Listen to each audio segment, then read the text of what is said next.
My name is Kathy Dix-Payton, Media Relations Manager with the Department of Health and Community Services, and I will be the moderator for the question and answer session.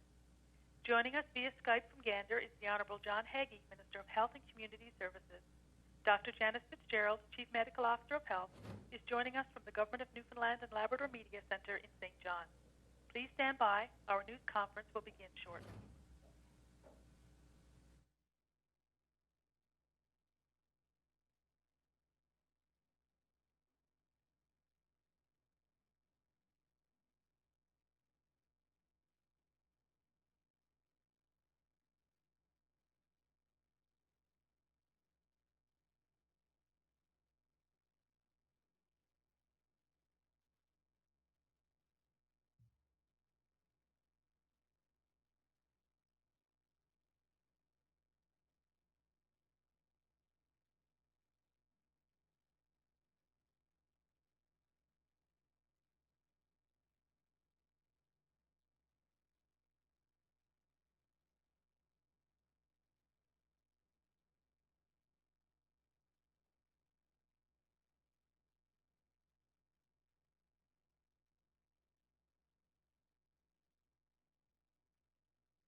Good afternoon, everyone. I'd like to take this opportunity to welcome you again to our afternoon media briefing. Dr. Fitzgerald will begin, as usual, with numbers update and some commentary on public health activities recently. Thank you, Minister. Good afternoon, everyone, and thank you for joining us today. Since the media advisory yesterday, we have no new cases in the province, and the total number of cases remains at 298. 287 people have now recovered, and in total we have tested 55,874 people. I'd like to begin by addressing a question that has been on the minds of many people here in the province with adult children, grandchildren, and siblings living away. Over the past month or so, we have been seriously considering how or if we could allow extended family to visit, while closely monitoring the epidemiology of COVID-19 across the country. The reality is that we are still in the middle of a global pandemic, and that is not showing any signs of slowing down. There are resurgences and second waves of COVID-19 across our country and around the world. There are several factors that have prevented this from occurring in Newfoundland and Labrador, and one key contributor is the travel restrictions we have in place. It would be the wrong decision right now for us to open up non-essential travel as other jurisdictions tighten their restrictions in an effort to control the spread of COVID-19. While I understand the longing for families to reconnect at Christmas, please consider that Christmas has to be different this year, and that the reconnection you desire is best deferred until such a time as it is safer to travel. We know that many families have been separated for 7 months now, and we have seen the toll that this separation is having on the mental health of many of our residents, and we encourage anyone that needs support to reach out for help. We have many resources available, such as our provincial mental health crisis line and the Channel Warm line. You can also visit our website to find a range of options for support with mental health concerns. If you know someone who is alone at Christmas, please consider ways of safely connecting with them over the Christmas season. We will also need the support of communities in helping to find ways of supporting anyone who is feeling isolated this holiday season.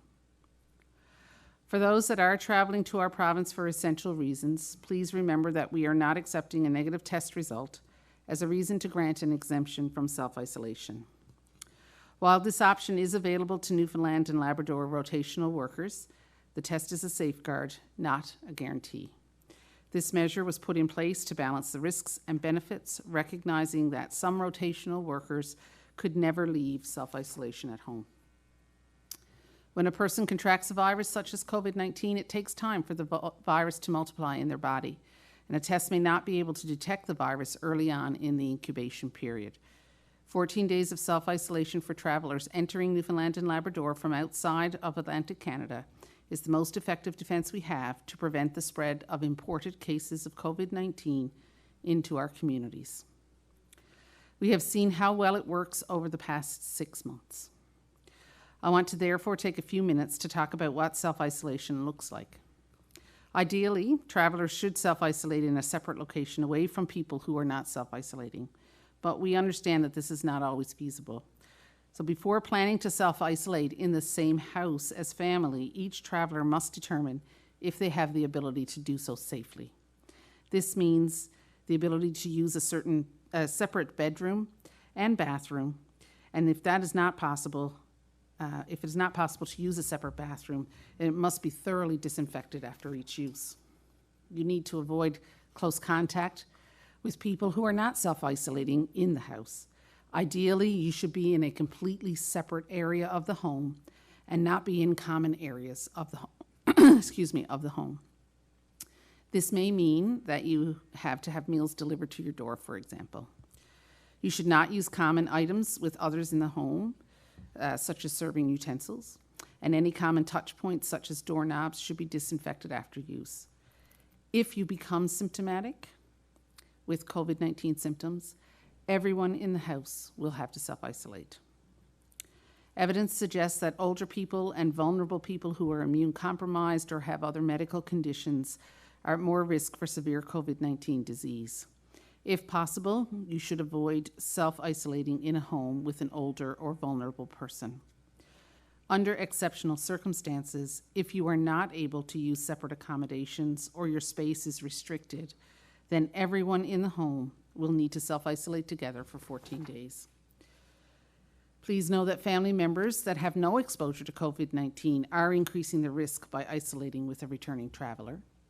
And no one in the household can leave to go to work, school, public places, including visiting hospitals, unless urgent medical care is needed. And no visitors can enter the home for the full 14 days. I would also like to remind anyone that has symptoms of COVID-19 to complete the 811 self-assessment tool or contact 811 to arrange for testing. Even if your symptoms are mild or you believe it to be the common cold, we simply cannot afford to make assumptions. We need to know of any cases of COVID-19 in our province in order to ensure it's contained. I also remind and encourage everyone to download the COVID-19 app, which assists us in determining who has been in contact with an individual when a positive case is discovered. This is particularly important as people move about more with holiday preparations, shopping, and celebrations. We were blessed, truly, with a beautiful summer and early fall, and we were able to take advantage of the great outdoors for gatherings and activities. But as the cold winds of November take hold, it is inevitable that our activities and socializing will move indoors. Christmas is traditionally a time of large family gatherings and parties and open houses. We need to rethink these activities and consider how we can gather and socialize safely throughout the late fall and winter seasons. So I am once again asking you to remember our public health advice of people, space, time, and place. You should limit your close contacts.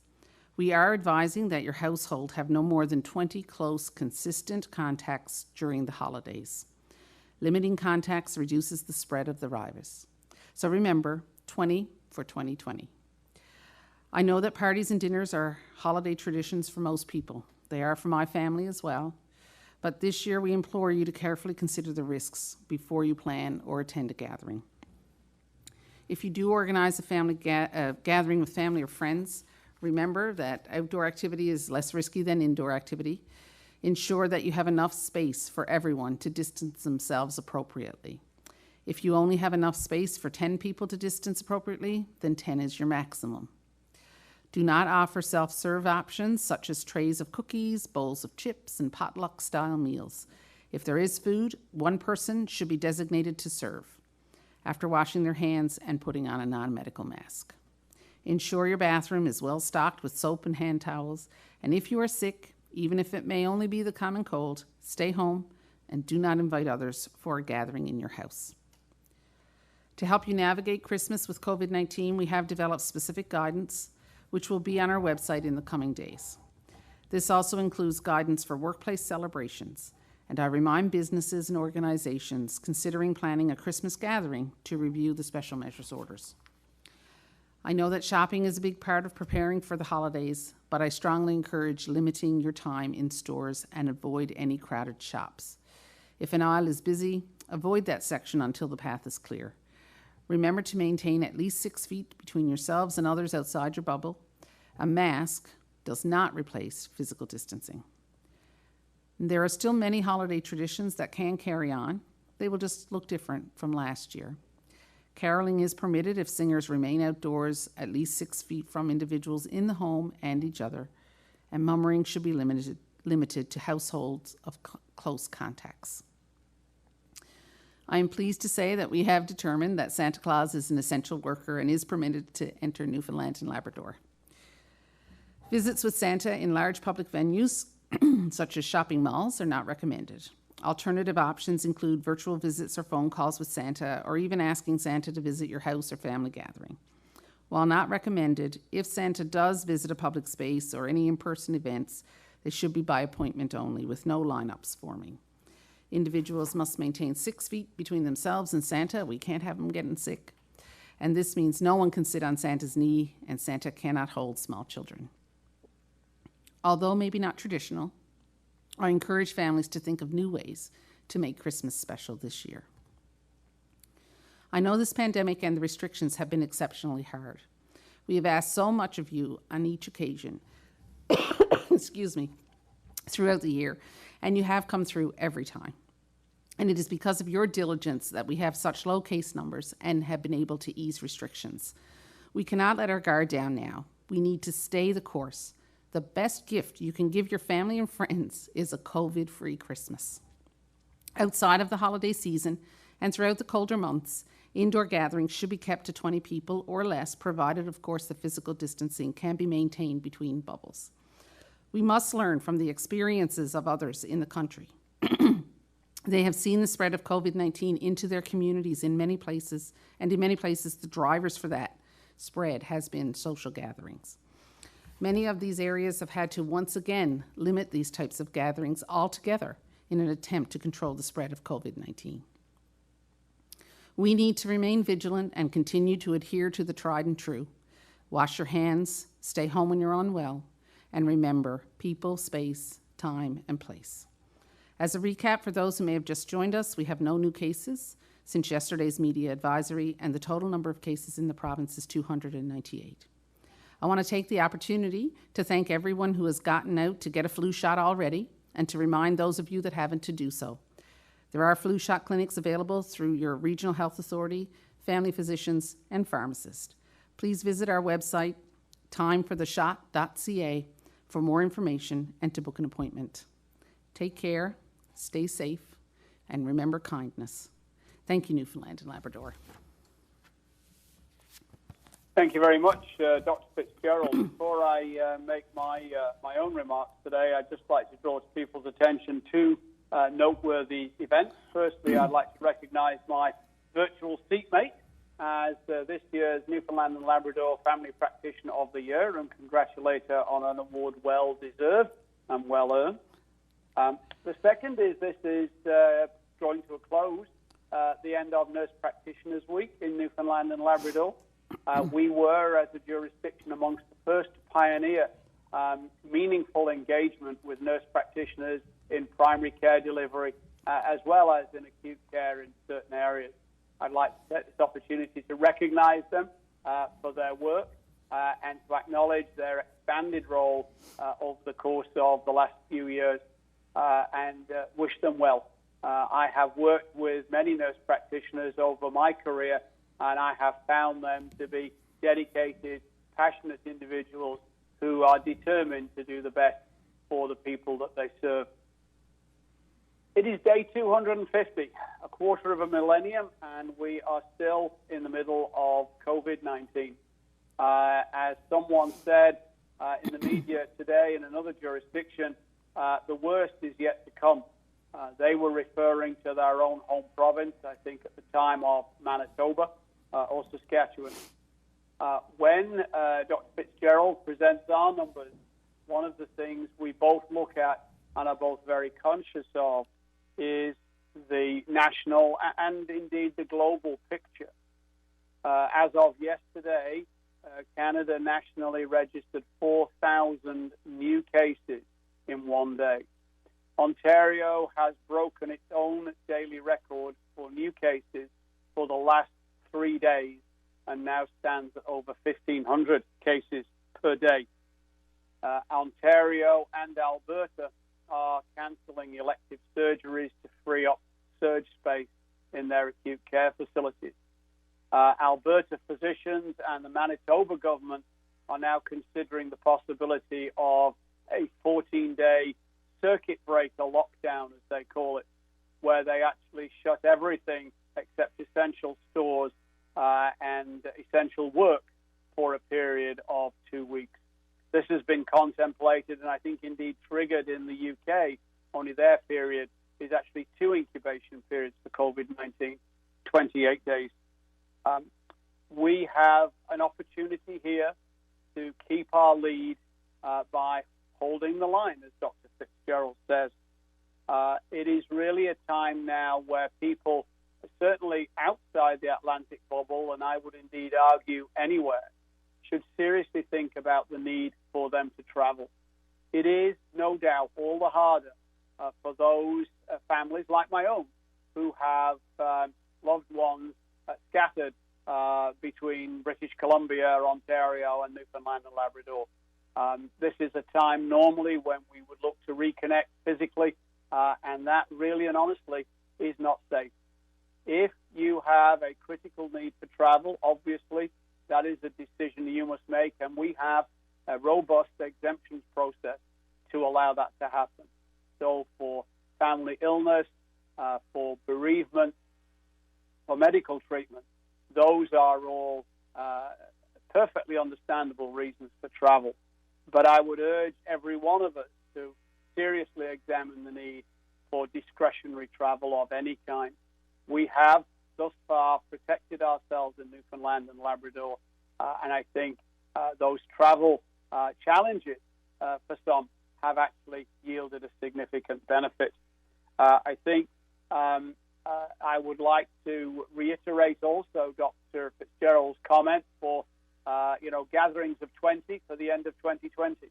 I think we really need to pay attention to how the virus is spreading in other jurisdictions And it does appear that the social gatherings in one's home and cabin have been a driver as much, if not more so, as those in licensed establishments or bars thus far. So again, that is the element of personal responsibility, the people, space, time, and place that we emphasize so often. And obviously, thus far in Newfoundland and Labrador, again, folk have been very understanding of this and have obviously taken that to heart. I think the only other comment I'd like to make specifically over the course of the last week is that as we work through the challenges related to what turned out to be a human error issue with regard to testing, I would like to thank the media for their patience in conveying and understanding the fact that we had a process to go through to unravel what appeared to be an insoluble mystery. So I'd just like to take this opportunity to thank them too. So in closing, before I throw it back to Ms. Hicks-Payton and the media, people, space, time, and place. Those are the checks that you can use to assess the risk to you and your family of any activity you choose to undertake. The power is within you to make those decisions, and I hope you'll take to heart Dr. Fitzgerald's comments. So with that, hold fast, as she would say, hold the line, and I'll turn it back to Kathy. Thank you. Thank you, Minister. For the benefit of our speakers, we have 5 reporters registered for today's call. We will conduct the question and answer session in 2 rounds, where each reporter will have the opportunity to ask 1 question and 1 follow-up per round. Following this, I will ask each reporter if they have any further questions. We suggest that you not ask rumor-based questions. The purpose of these briefings is to address COVID-19 issues. All other government-related issues should be directed to the appropriate department or agency for response. Reporters will ask questions in the order they registered for today's call. Our first questions are from Peter Jackson of The Telegraph. Please go ahead. Thank you, Kathy. Minister Haggie, for those of us who may have missed your radio here today, can you briefly explain how the merging of data was at the root of this mix-up on the weekend?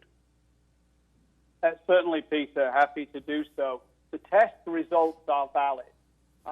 The way the data is managed, and this is common across Canada, is that there is a file, a database, that holds the information for the individual patient, and there is one that holds the sample and its location in the machine and the results.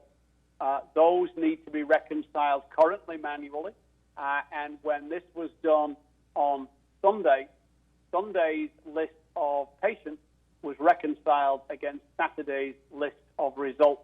That was where the confusion arose. Once people realized at the public health level and at the lab level that something was amiss, we couldn't explain how an individual had got this virus, and started backtracking public health through their contact tracing and the lab through its procedures. The issue came to light, and Mr. Diamond, I think, did a good job of personally apologizing, because it is a difficult situation, and I too share his concerns about the distress it's obviously caused people. But the facts of the case are that this was a human error in lining up Sunday's list of patients with Saturday's results. Eastern Health and the Public Health Lab have taken measures now to examine that process each day on a go-forward basis. They're looking back to reassure themselves that this has never happened before, and we've certainly no evidence of that fact. And they're working with the manufacturers, CG, to see what software updates could be put in place to make this a single-step process rather than a double-step process.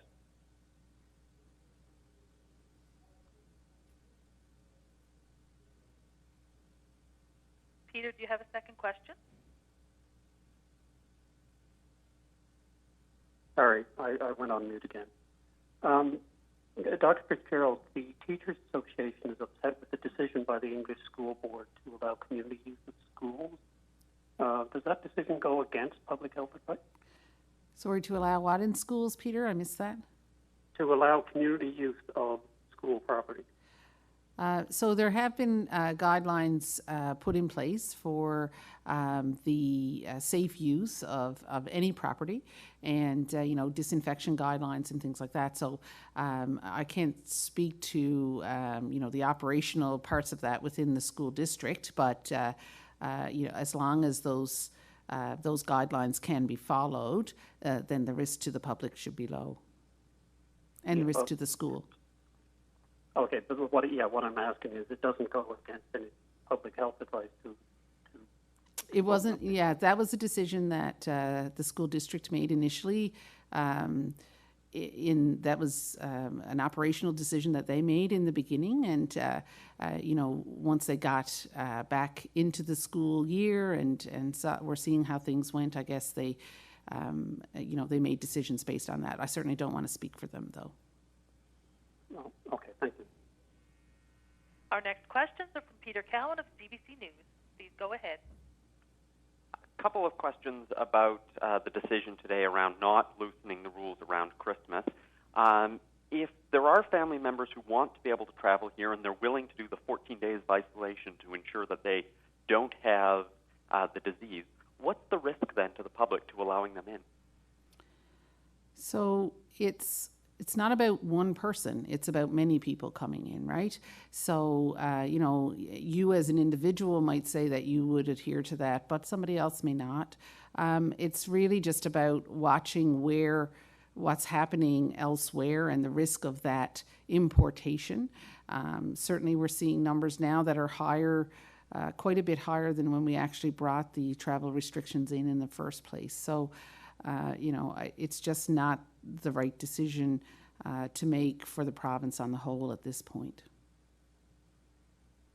There are students who are attending in-person classes elsewhere in Canada where in-person classes have been able to go ahead. Many of them won't be able to come back to the province before essentially the December 10th cutoff to do the isolation before Christmas. So how do you explain to people why they're going to have to spend isolation and Christmas over Christmas and the hardships that brings, having to be separate at a time of year where most people are able to get together?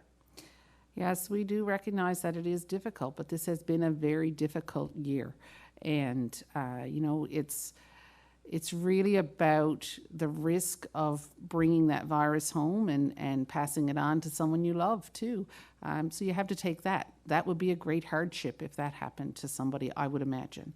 So, it's really about doing what's best, what's safest.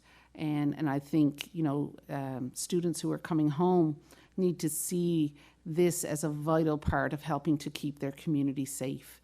And I think for the most part, most of them realize that and are quite willing to do what it takes to keep their communities and families safe. Thank you. Our next questions are from Brian Callahan of VOCM News. Please go ahead. Hello, I'm with regard to the error. I'm just curious, so are you going back and checking all of the 55,000 plus tests that have been done to date? And I think you've mentioned that there's been nothing showing up so far. And yeah, that's my first question. I'll have a follow-up to that. Brian, I'll take that. My understanding from Eastern Health is that they're certainly going back in time order. Whether or not there is any validity to go back beyond the last 28 days on the basis of the way the disease behaved is a decision that they would make themselves. Okay, and with regard to the merging of the files and the issue that you've raised with the manufacturer, has this issue been raised elsewhere? Do you know of any other instances where this has been an issue and how it's been resolved? I wouldn't be able to answer that question. I would direct you either to Mr. Diamond or the director of the Public Health Lab, Dr. Zaharides. Thank you. Our next questions are from Kellyanne Roberts of NTV News. Please go ahead. Thank you. I'm looking at the point of entry testing that the Atlantic Canadian Airport Association is calling for, noting how hard hit the Atlantic region has been hit, especially due to the Atlantic bubble. Is this something that public health is reconsidering to do in terms of point of entry testing? So point of entry testing has been something that's been brought up many times over the past few months. At this point, we are not considering point of entry testing. I think we only have to look at what's happening elsewhere in the country to see that wouldn't necessarily be a good idea at this point. Other countries that have done it have seen introductions of disease into their country when they've relied solely on point of entry testing. And not isolation, and there are some pilot projects that are ongoing, and certainly we'll be looking at the results of those as they become available. But at this point, it's not something we're considering. I just want to touch back on Peter Cowan's question regarding the Christmas, or not just Christmas, but the exemptions to come in. You say that it's not all might not self-isolate. But through all the exemptions that we have given, it seems as most are, or if not all, are following self-isolation rules. And if many are applying for mental health reasons, not having seen family in over a year, and that's a connection that they need to make physically, why aren't we looking to allow these exemptions if people are willing to do the 14-day self-isolation? So to be clear, we have a lot of exemptions, categories in our exemptions that we allow people to come for. Mental health issues are one of those exemptions, and every case is considered individually by our hardworking team on the exemptions line. And, so we have allowed exemptions for health reasons and for care, people who have to provide care to loved ones, that sort of thing. So these sorts of things have been allowed. It's not something we don't do. But our decision today is more to do with just allowing, expanding the definition of who could visit. Right now, we do allow families to reunite if it's spouses or dependent children, and we were looking, specifically at expanding that definition of what family would be allowed to come for a visit. And at this point, we just don't feel that that's the appropriate thing to do. Thank you. Our next questions are from Patrick Butler of Radio Canada. Please go ahead. Hi, my first question is just a clarification. At one point, I think Dr. Haggie said to limit gatherings to 20 people, and I believe Dr. Fitzgerald, you said we should have 20 contacts in total over the holiday season. I'm just wondering, maybe I misheard, but I just want to make sure that I understand that information correctly. So both answers are correct. So what we suggested is that over the holiday season, we know that there's people who, we know that there's lots of gatherings that happen over the holiday season, and that the people you get together with on Tibbs Eve is not necessarily the people you get together with on Christmas Eve or Boxing Day, New Year's Eve, whatever the case. What we're recommending is that over the holiday season, that there be a consistent 20 people that you are interacting with on a regular basis, and that it shouldn't be more than that. With regard to gatherings, we're saying if you are having a gathering in your home, that you should limit that gathering to no more than 20 people, provided your space is actually large enough to allow the physical distancing between bubbles that's necessary for 20 people. And for people who choose, residents of Newfoundland Labrador who choose to leave Newfoundland Labrador to visit family elsewhere in Canada over Christmas, which, there's the right to do that. There's a right to reentry for residents. Are there any specific guidelines for people coming back after Christmas in terms of isolating in maybe a shared household or something like that? So everybody who goes away, who travels outside of the Atlantic bubble, will be expected to self-isolate upon their return. There are some exceptions for essential workers and things like that, but the expectation would be that you would self-isolate for 14 days. So you need to take that into consideration when you're making your plans. Our next questions are from Peter Jackson of The Telegram. Please go ahead.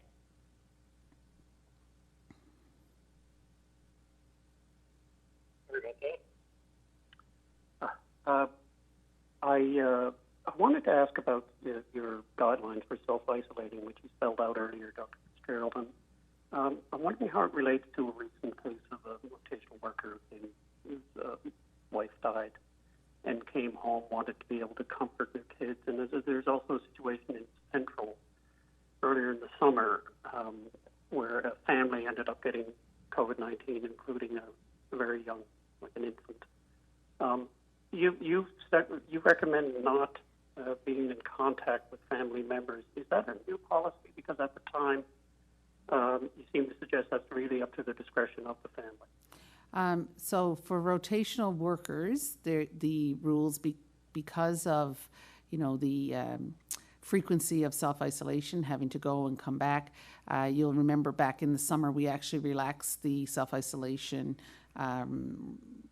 recommendations or requirements for rotational workers so that they could actually spend time together with their families when they were home, and that they would still have to self-isolate in the house, but they would actually be allowed to be in contact with their families. So for rotational workers, that's a little bit different. What I spoke about here would be for visitors in general who are coming into the or people in general who are coming into the province, or people who are returning to the province that are not rotational workers. Oh, okay. Okay, thank you. And another question for the minister. I was looking into there's a lot of talk, obviously, about coronavirus vaccine now that Pfizer seems to be showing some progress. But one of the common elements is that they require special freezers to keep it well below 70 or 80 degrees Celsius. How is that going to be an impediment for delivery to rural areas here? Certainly, it's interesting. It's the first commercially manufactured mRNA virus ever used. If that is if it gets its approval, you remember Pfizer's results are actually preliminary. Their trial is only halfway through. It is optimistic, though. Certainly, we've recognized that ultra deep freezers are an issue, and we have made efforts through our supply chain to procure those. There is no doubt there will be significant logistical challenges in getting it into rural areas, but we are looking at transportation options as well, using dry ice and those kind of things, so that we would be in a situation whereby we would pretty well know who we're going to give the vaccine to. We'd load that up, take it out, and with a minimum of delay, administer it. The other issue with the Pfizer vaccine is, in actual fact, it requires 2 doses. This is one string to our vaccine bow. There is the other Canadian vaccine, which is a more conventional dead virus vaccine, which is a few weeks behind the Pfizer trial in terms of timeline. So the federal government certainly ordered sufficient so that pretty well any one vaccine would be able to do a significant proportion of the population. Thank you. Our next questions are from Peter Cowan of CBC News. Please go ahead.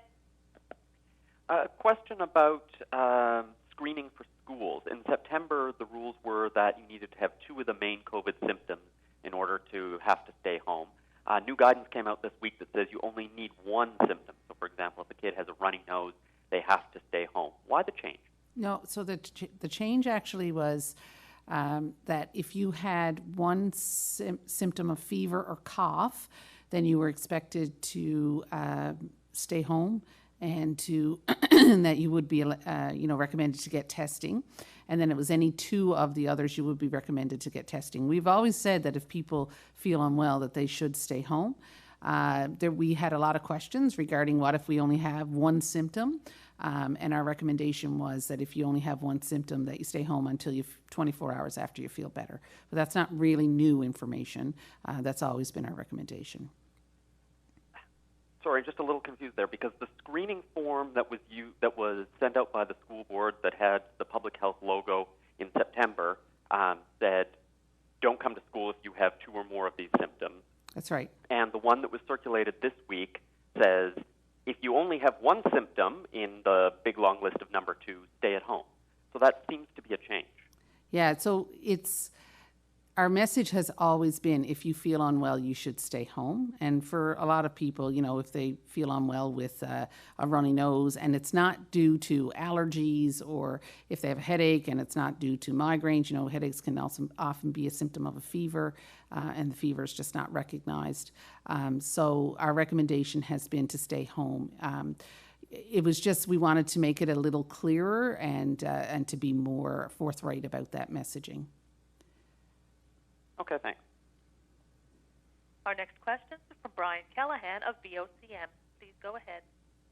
Thank you, Kathy. I'm just wondering whether or not, and I know this issue of the Eastern School District's been broached, but on the surface, it seems counterintuitive to relax the rules around extracurricular activity while by the same token, reducing the necessity to stay home with one symptom. Can you just, for the public, can you speak to that? So no one's allowed to go to an extracurricular activity, or, our guidance is that if you have any symptoms, you shouldn't go to an extracurricular activity. So, people with symptoms shouldn't be going to an extracurricular activity. But, as to, like I said, we never made the decision from a public health point of view that the schools couldn't offer extracurricular activities. It was more of a logistical thing, I think, and an operational thing that the schools made that decision.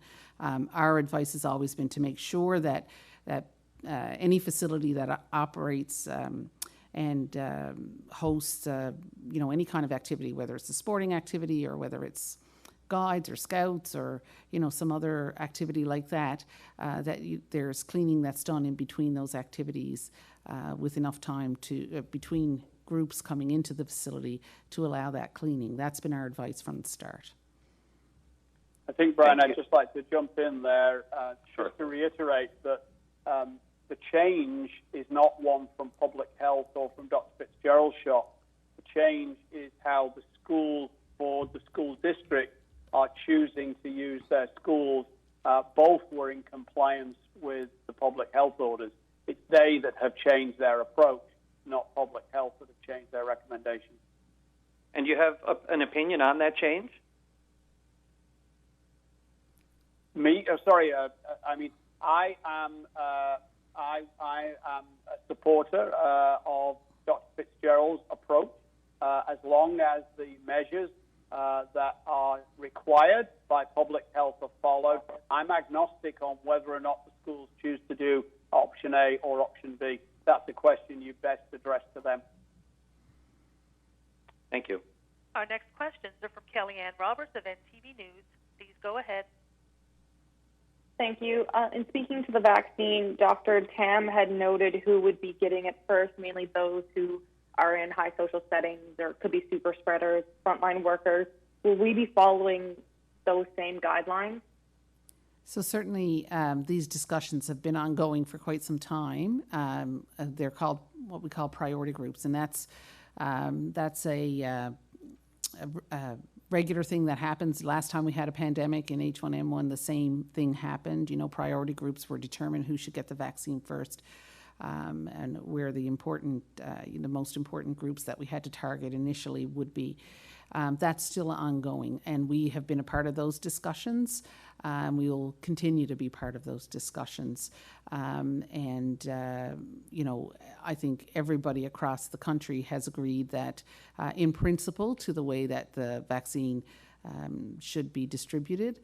There's obviously local context that has to be taken into consideration, in addition to the logistical challenges of being able to deliver vaccines that we've never had to deliver this type of vaccine before. So we've never had to worry about ultra-low freezers before, or about dry ice and those sorts of things for transporting vaccines. So there are a few more considerations that we have to look at before we make a decision about who gets what vaccine and where. So those discussions are ongoing, and we're certainly working very hard to get through that now in advance. Yeah, and I think it's worth just reiterating at this point that the federal, provincial, and territorial health ministers met on Monday night, and they agreed to these principles unanimously. So as Dr. Fitzgerald says, the framework is set. The actual detail of rollout is probably more operational now than principled, but there was no hesitancy on behalf of the ministers on the call to sign off on these principles. And in terms of the 20 people for 2020, before we were hearing, I think 50 was the max for a setting. I'm just wondering, so have our guidelines on gathering changed or reduced then from 50 just to these 20? Yeah, so we're certainly asking that people consider that they would reduce their gathering sizes to 20 over the as we move indoors, right? If we think about gatherings over the summer, people could have gatherings in their home and people could go outdoors. The weather was nicer, and so there was more space for people, but also the ventilation, you're able to open your windows, all of that. Excuse me, those things are not as easy in the winter. And so you have to take all of that into consideration. So our recommendation will be that you keep your gathering sizes to 20. The special measure order hasn't changed at this point. If we get into a situation where it needs to change, we certainly will do that. Thank you. Our next questions are from Patrick Butler of Radio Canada. Please go ahead. I just want to make sure I understand what you just said. So are we saying personal gatherings over the holidays should be restricted to 20, but in general 50 is okay more broadly? I'm a little confused by your last answer. Yeah, so our special measures order right now says 50 in a gathering, provided that physical distancing can be maintained, and those are for non-organized gatherings. What we're talking about are household gatherings, and we certainly would want people to restrict those household gatherings to 20 or less. And my other question is just in terms of setting these numbers for gatherings and things like this. Months ago, when we expanded the bubbles to, I believe it was 6 people at that time, it felt like a lot of people took that as a sort of, okay, well, our bubble has gotten so big now, it's impossible to really follow it anyway. With this 20-person bubble for the holidays, do you really think people are going to be able to tally all of this? Is this a realizable goal, do you think? Well, I think people know how to count. And I think people will be able to do this. I mean, we're all grown-ups. We all have to take responsibility. It's all about us understanding what the risks are. I think people will be able to limit that. I think for the most part, people probably don't have a huge group of people that they socialize with over the holidays. It tends to be closer family and that sort of thing. I really want people to understand that if you're thinking about going to parties, if you're thinking about going downtown, that you are potentially putting yourself at risk. And so you really should rethink those types of interactions. Thank you. Peter Jackson, do you have any final questions? No, I'm good. Thank you very much. Peter Cowan. Yes, I do. Just back to the Christmas travel, just want to give you a scenario. So, for example, if there are adult children living in Ontario and their parents live in Newfoundland and Labrador, those parents can go to Ontario and visit their family for Christmas, and they'll isolate when they return. But those children wouldn't be allowed to come into Newfoundland and Labrador and isolate. So what's the difference in risk, though, if both are going to be coming from Ontario at some point? So I wouldn't recommend that the parents go to Ontario either.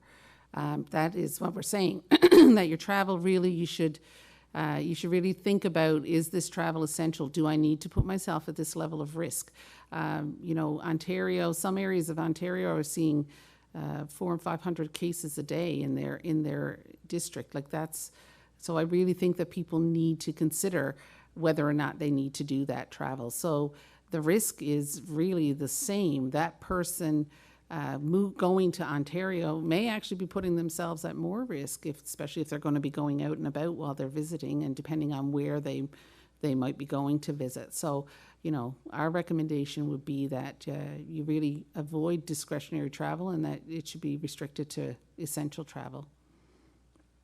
And I've got a question about the testing issues that we've seen addressed over the last couple of days. We rely on testing to be accurate to make decisions about, for example, rotational workers, whether they can end their isolation earlier, and who needs to have contact tracing done, et cetera. So do you still have confidence that the results that we're seeing from the lab are good enough to be able to then make those decisions based on these results?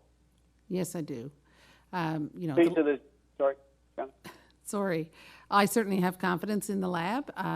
They have done over 75,000 tests so far in this pandemic, and they have done them all well. And the system worked here. We had a situation that didn't really make sense to us. We looked into it further. We found the mistake. That's what we want to have happen. We want, if there is a mistake that's been made, we want to be able to find it. And when humans are involved, human error is a possibility, and we have to consider that. But I do have confidence in our lab that they are doing the testing as we need them to. And they've certainly been diligent about following up on this and putting measures in place to make sure it won't happen again. Peter, the test results themselves are accurate. There's no question about a positive being a positive or a negative being a negative from a technical point of view.